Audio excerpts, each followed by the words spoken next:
Hi, folks. I wasn't going to talk right now. I was going to listen to some YouTube videos, but I wanted to see how this microphone worked.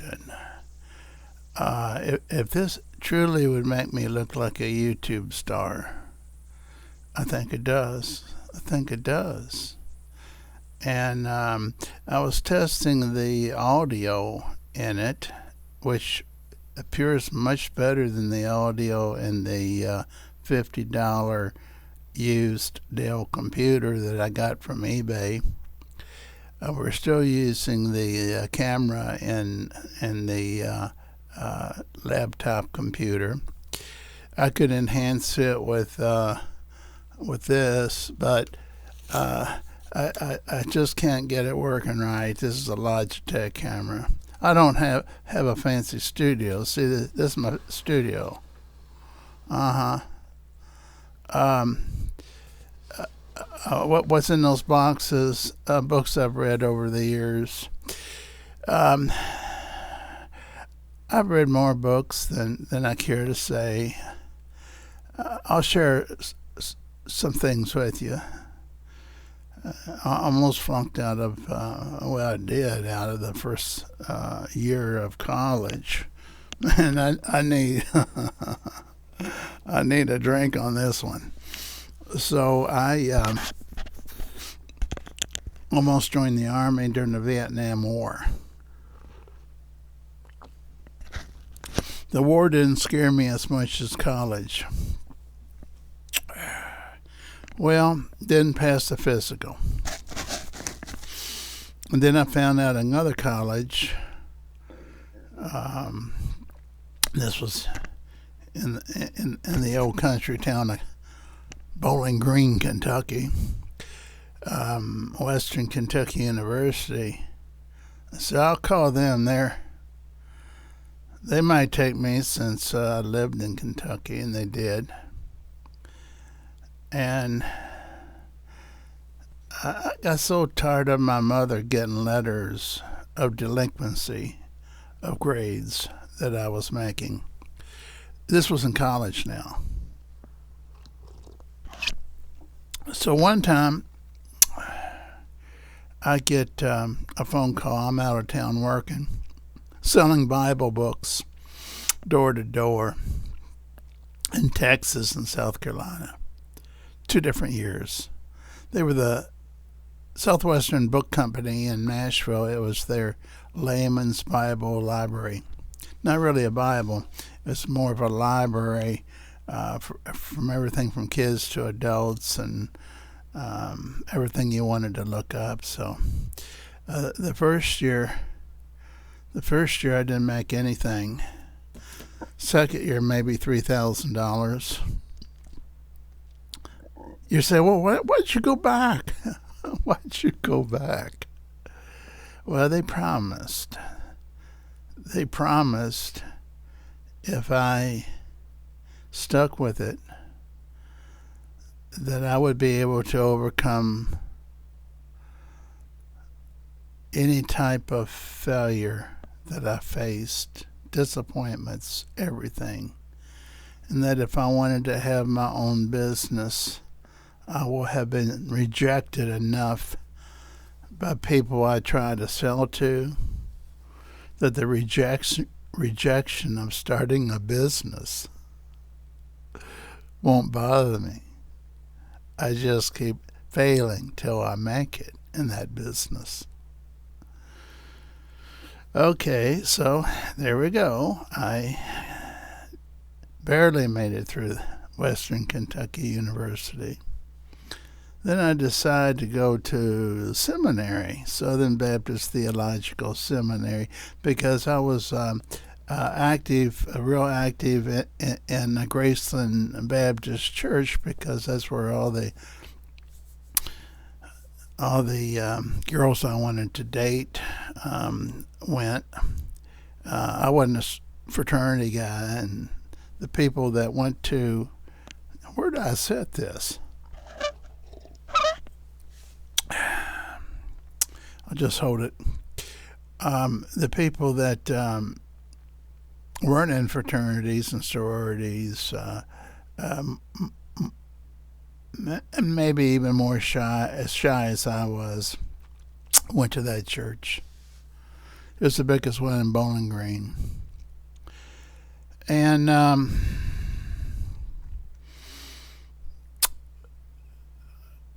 everybody, the minister was so good, and he had so many revivals. Yeah, he had a lot of revivals. They were so good that all the guys wanted to become preachers, so most of us went to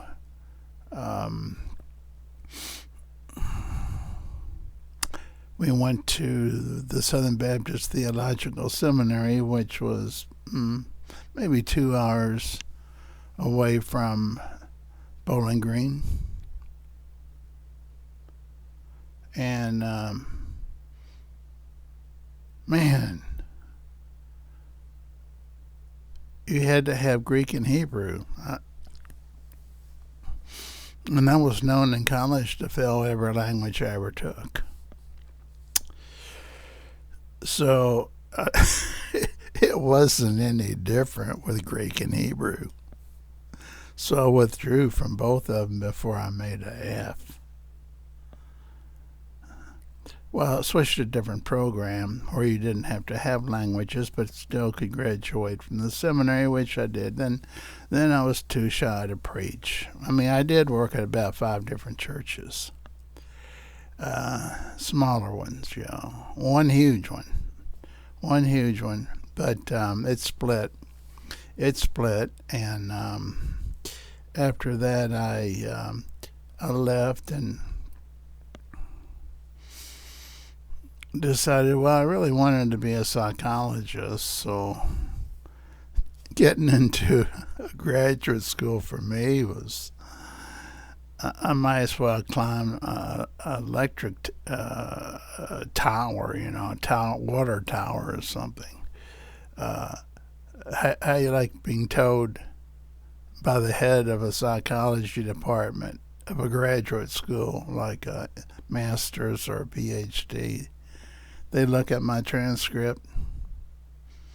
I couldn't believe this. The very first person I showed it to, the head of the department, University of Kentucky, says, "Were you planning on applying here?"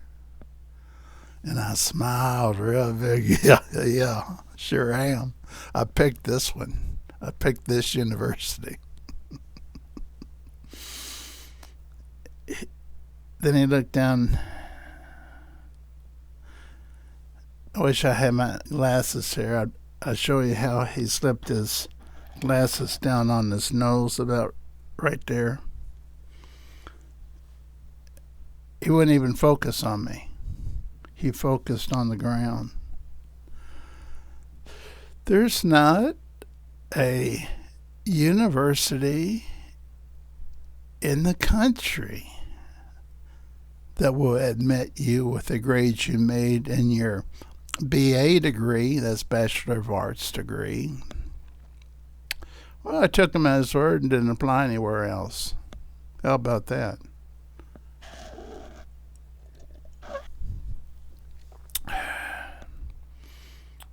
Tried to sell Watkins products door to door. Tried substitute teaching. That was wild when people throw Coke bottles at you because you're in the rough part of the town. And it was, they didn't want to be there anyhow. They were just waiting to drop out at 16 years old. So, but they promised me, Southwestern Book Company promised me it wouldn't be this way. They said if I'd work for their company and get used to rejection, that I would be a success. And if I started my company, it would be successful. Whatever company. Didn't matter. I should have combed my hair better. So,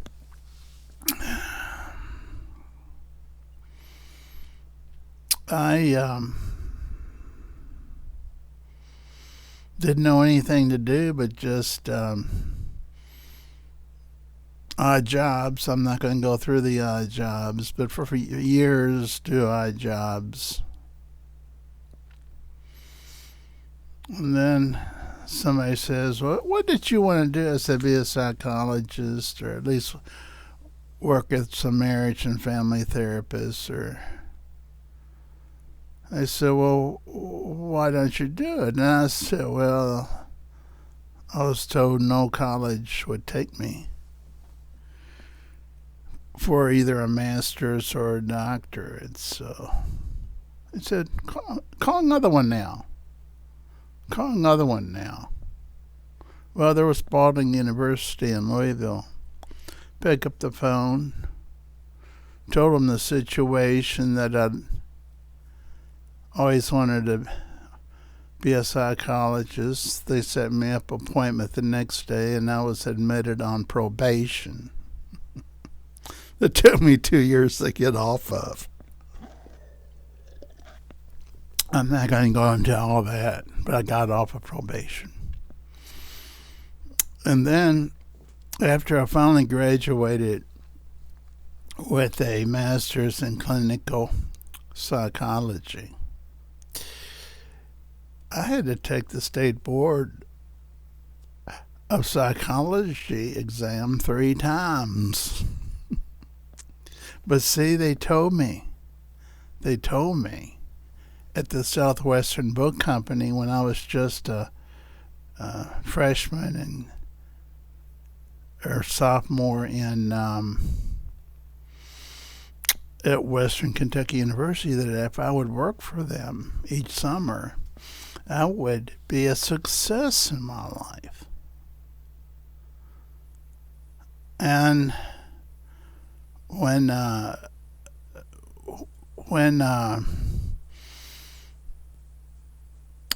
looked over my life, I had already given preaching a try, but I was too shy to stay with it. After I worked at those first churches, I realized I could plan a 30 to 40 minute sermon, and I'd be so nervous that I'd be done with a sermon in 10 minutes. So to stretch it out to 30 minutes, I had to keep repeating it over and over and over. Somebody said to me, how come you keep repeating the same thing? Just one person said that after one of the sermons. I said, well, back in seminary, they say if something's real important, repeat it 3 times because it takes that long for them to decide to remember it. Yeah, say it 3 times and they'll remember it, because they probably won't be listening the first 2. So that ended my career, and that's when I went to Spalding. I already had a master's degree from the Southern Baptist Seminary, but they wouldn't let me in a psychology graduate school. I found that kind of funny. So having taken a psychology exam, national and essay, and also a essay oral exam, I passed the national, which was the hardest, but the other 2 were subjective. The essay exam, I missed it by half a point. I didn't know they graded essay exams by half a points. So they said, come back in a year and you can take it again, but this time we're going to give you an oral exam. So I went there and missed missed it by 1 point of passing, of being a psychologist. They said you can come back, but you're going to have to hire a trainer to teach you how to take a test and how we want you to answer. So that costs money. I had to hire a PhD level psychologist and meet with them every week. Well, it wasn't just 1 week. I mean, 1 year that I waited, I was so shy and scared stiff of that board of psychology in Kentucky that it was 2 years I waited to take it for the third time. And then the weekend before, I decided not to take it. I said they're going to fail me anyhow. Well, guess what? I think a friend of mine, maybe even one of my supervisors, was on the ethics board. He says they wouldn't have invited you to take it the third time if they were really planning on failing you in advance. Why don't you give them something to fail you on? Oh gosh, can you imagine? I go take the test and get there early and they call me in and it wasn't the board of psychology. It was two young ladies that were on the board. They made an exception apparently. The board wasn't involved. Only 2 people from the board was involved. They were 2 very kind ladies. Tell us what you do. Well, I work mostly with drunks and drug addicts. And they said, can you take us from the beginning? Pretend like we're a drunk and or a drug addict, either one. Say we walk into your office, take us through beginning, the interview, the outpatient sessions, what you talk about. We'll respond just like we were, like they were a client, and take us to the completion where the person has stopped using alcohol or drugs. Well, that wasn't any problem because I did an internship at Our Lady of Peace many years before, and other places had hired me to work, but I wasn't a psychologist, so I wasn't, at the top. I was like a case manager, something like that. So I did that. I took them through it. They said, well, I tell you what we're going to do. We're going to call it a day and you'll hear something in the mail. And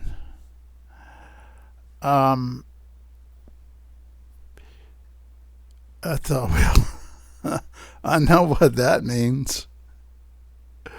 Do you know what it means when the judge doesn't give, I'm talking about a judge at a criminal trial or civil trial for that matter, if he doesn't give a verdict, but he says, let me take this under advisement for a couple weeks.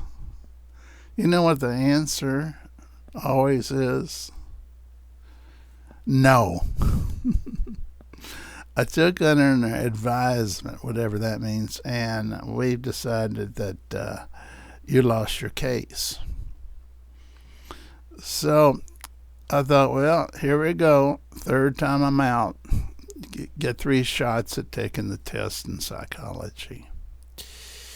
And I get a letter in the mail 3 days later, and I passed. You're now a psychologist in Kentucky. You passed the exam. Well, that was the starting.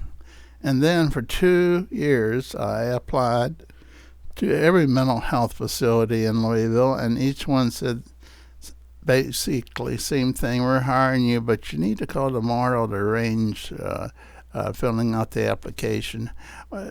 They never answered. They never came to the phone. It would ring, and of course they'd have my name. So I stopped applying. After 2 years, after I passed the exam and was a psychologist, I stopped applying. I realized I was too old. It took me that many years, to my early 30s. And they were wanting to hire people in their 20s that passed the exam and were psychologists because they knew they could pay them less and they wouldn't get mad. They didn't want to offer the same low price to someone in their 30s. So I said, well, I can do better than this, finding a job without even applying. No, that takes a lot of faith. This is where the Southwestern Book Company comes in, saying, you will succeed if you'll work with our company. You will get so used to rejection because people slam doors in your face when you ask if you could show your product. So I said, okay, I'm not going to apply anywhere. And the phone rings, and about 3 days later, and this guy that had been my supervisor at Our Lady of Peace when I did an internship says, are you working? No, I'm waiting for some phone calls though. I think I got some things lined up, which was a joke. And he says, if you want to come to the Charter Hospital tomorrow, come into the human resources area. We're going to hire you. We're going to hire you, but it'll be part-time, 20 hours, $8 an hour too, full benefits. I thought, oh my gosh, that's great. And this was the very guy that told me not to apply at Charter. He was the director of Charter Hospital at that time on Browns Lane in Louisville, Kentucky. Why did he tell me not to apply? Because he said, we won't hire anyone that doesn't have 3 years experience. Well, they had too many people quit at one time. And he called me. He says, I know a guy that knows substance abuse treatment. And this job we have is an outpatient, IOP, that's intensive outpatient program. Well, that was great. I was given a bundle of notes from the past one that quit on them. I couldn't read the notes.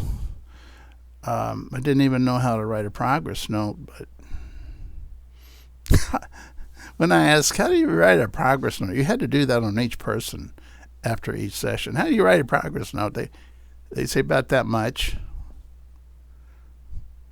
Well, one night I got the guts to go into the hospital section. I was in the outpatient section of the hospital. I went to the inpatient where the nurses were. They were still there.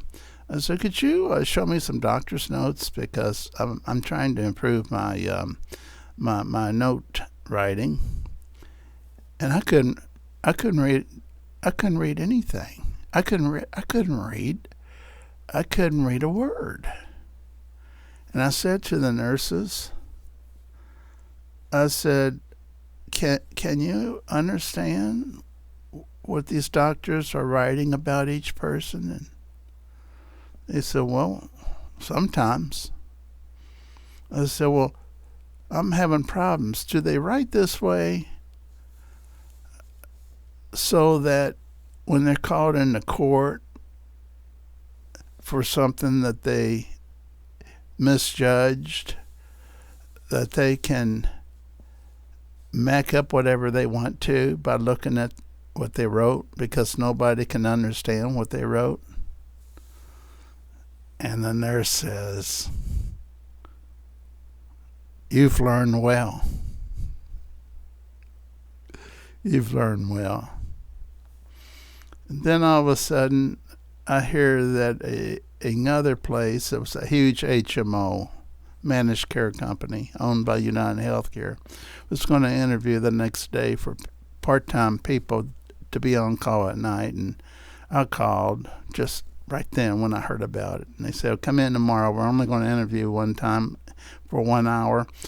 Half the people that's being interviewed will be in one room by one of our directors, and then the other half will be in the other room, and they will be interviewed by that director." I didn't even have a typewriter that worked. It was an old Smith Corona that you typed. It wasn't electric. The letters were somewhat bent.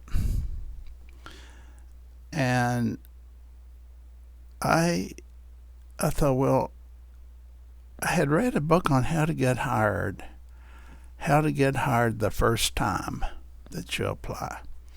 They said, get goldenrod paper. Forget what you know about resumes. Put at the top what I can offer for your program. Skills I bring into your facility. Not what school I went to. Not my experience. But my skills that I bring into your facility. And I typed. It was crisis. I was doing online phone crisis. At the very bottom, I put what school I went to, graduated from, and that I was at that time a psychologist. And he called us in the second day, and he had my yellow sheet of paper on top. We all had to tell our experience. Well, I was still working at Charters. All that involved everything from crisis work. If they came in and was going through DTs, I actually had to walk one person to another hospital. Not there, but I had to do it at one place I worked. And I should have called an ambulance instead, because he almost turned on me and hit me, because he's going in and out of hallucinations. So anyhow, I told a few things that I knew about what I've done in crisis. And in this particular case, the interview wasn't for alcohol and drugs. It was for mental health as well as alcohol and drugs. So I get a phone call then before I get to Charter Hospital. See, I had taken off from Charter for that interview. I went, and it was within almost walking distance to from each other. I get a phone call. They said, "You're hired." Okay. Yeah. I'm just telling you about failure here and how to overcome failure. You just keep going, and you keep failing upward. You keep failing upward till you. And then I decided I'm going to work by myself, have my own office. And they said, well, I had various professionals tell me, you can't work by yourself. Why can't I work by myself? Who's going to come to see you? I'm not going to cover how I built up a counseling center in Kentucky, and then also a DUI facility in Carrollton, Kentucky, but I did. And that because it had to be a licensed DUI facility, so I built one, and then rented the space, and then over in where I am now in Indiana, I started leasing. Well, I started at least probably 5 different places before I gave it up. Retired. I retired much later than I should have. So here's how I felt upward. When people didn't know me, they had come to see somebody else. This is another place where there were therapists. I rented a space, and people would come up there. We need to see someone, but we don't have insurance. They tell the secretary. Well, Jim will see you. He sees anyone. Yeah, he calls himself a ragamuffin. If you go and look at him, he'll be wearing army surplus clothes. and of course they look dazzled at the secretary. Is this what I get by coming to a first class private practice facility? Some guy that can't even dress well? And then it got to the point where I would see people for free if they didn't have insurance, but if I wasn't on their insurance network and they didn't have a client, I'd say, let me make a copy of your card and I'll get on your network. And I got on all the networks across the country, okay? All the insurance networks, and also I got on all the employee assistance program networks, and I could see anybody with any insurance. We were failing upward, weren't we? All of a sudden, what they told me at the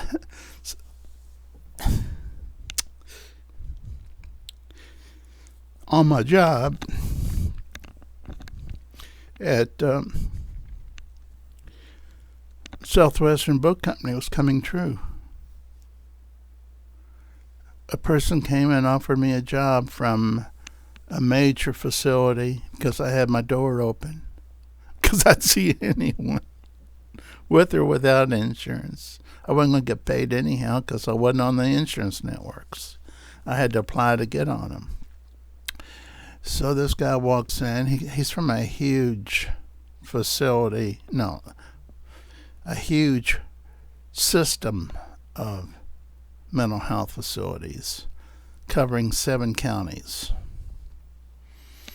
He said, do you see people with alcohol and drug problems and gambling?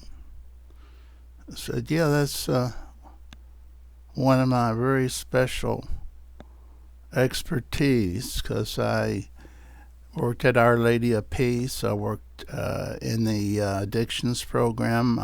That's in Louisville. You can look it up. And Charter Hospital. Charter Hospital has now changed its name. It's not Charter anymore. But I said I was head of their alcohol and drug outpatient program. He says, okay, we're going to hire you. We're going to hire you because we don't have an office in this county yet. And you're going to be representing Jefferson County, Indiana. But that's not all.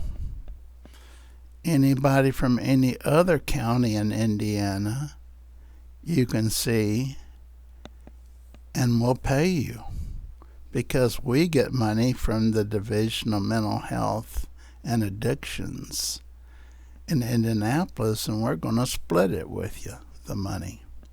He didn't quite put it like that. We had a good relationship, I'd say, for 7 or 8 years, and I could have retired. But so many people had problems that I just kept on one day after the other. Because see, that grant ran out. That a relationship contract between me and that big facility changed names and was bought out by a Nashville outfit. So, and they decided to do away with people like me, and they moved right into my county. So, with their own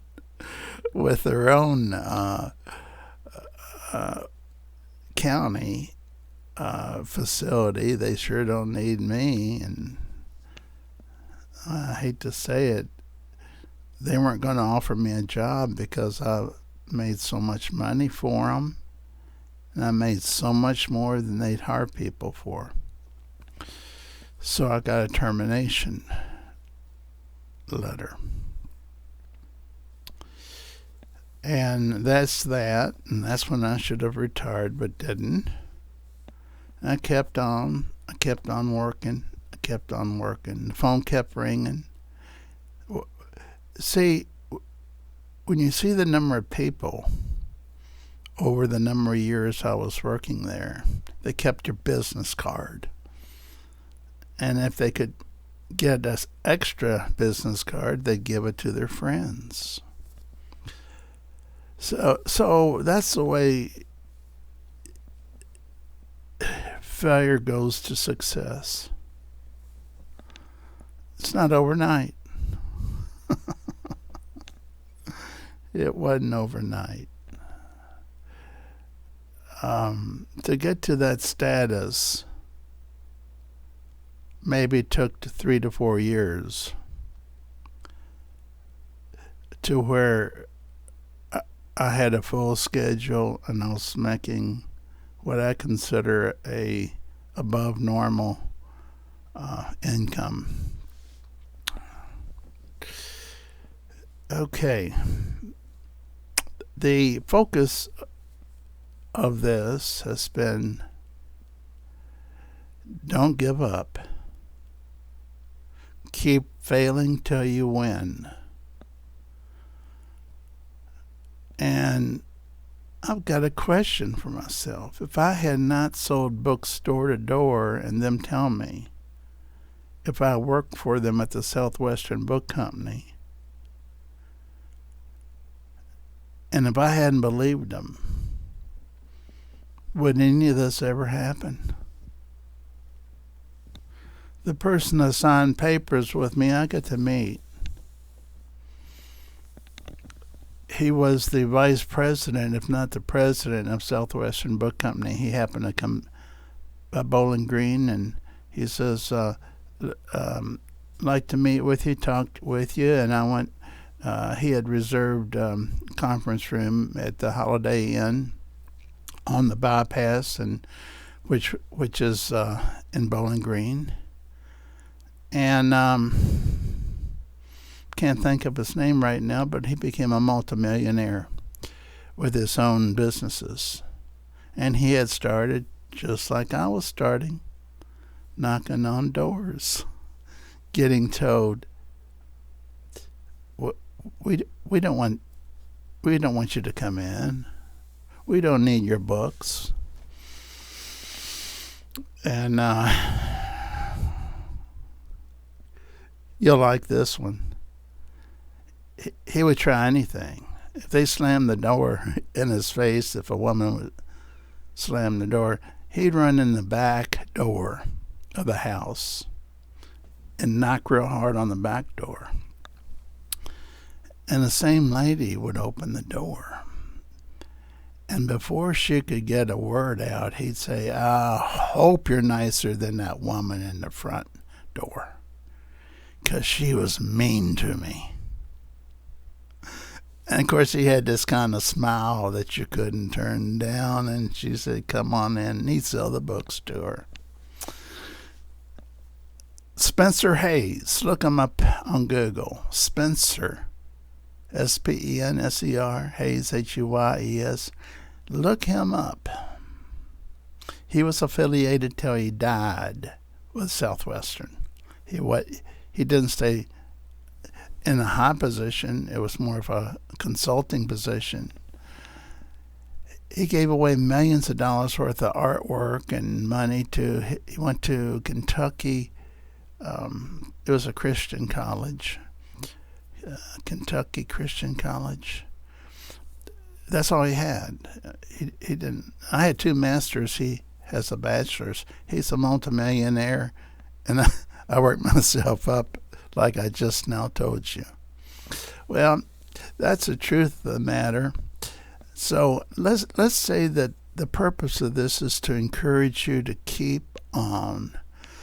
If there's any dreams you have, if there's things that people told you can't do,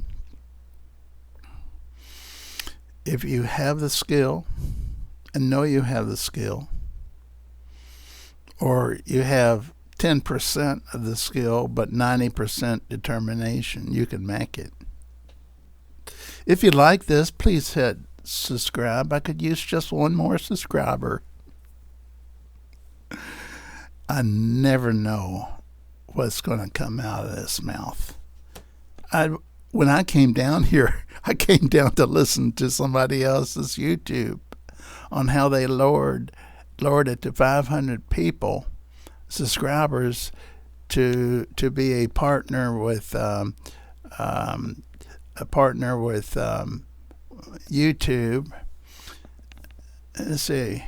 Here's the new rules. It was 1,000 subscribers. If you want to be a YouTube star, which I'm not, but will be soon, according to this, in July 2024, they switch it from 1,000 subscribers to 500. Now, I'm getting close to 500. If enough people watch this and hit subscribe, I'll be at 500. Okay. You got to have 3 videos in 90 days. Sometimes I put 2 up in one day. I probably will today since it's only 5:30. And then you got to have 3,000 hours of watch time. And I think I surprised myself with the number of hours people watched me. I think I was looking, and of course I can go to see this on YouTube on my channel. And I thought, who in the world, it was over 2,000 for sure. I said, who in the world would watch me for more than 5 minutes?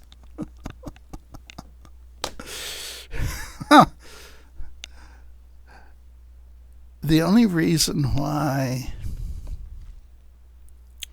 I kept on is because a friend of mine named Steve Tibbs, which his site's called The Life and Said Ending Of. Now, there's several of those by that name, but he stops at of.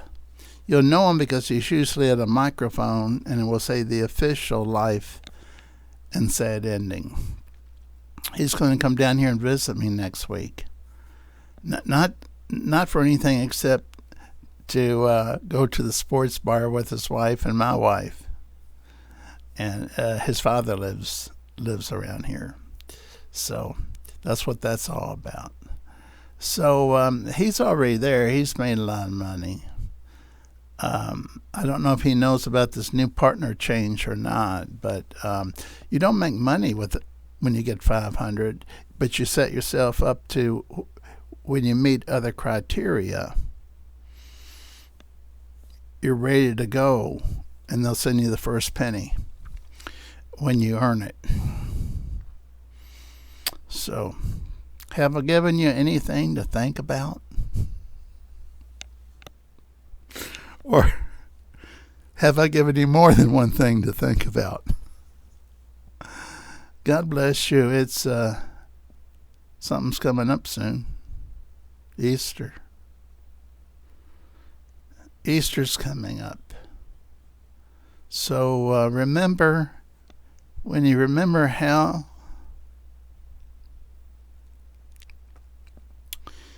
to succeed,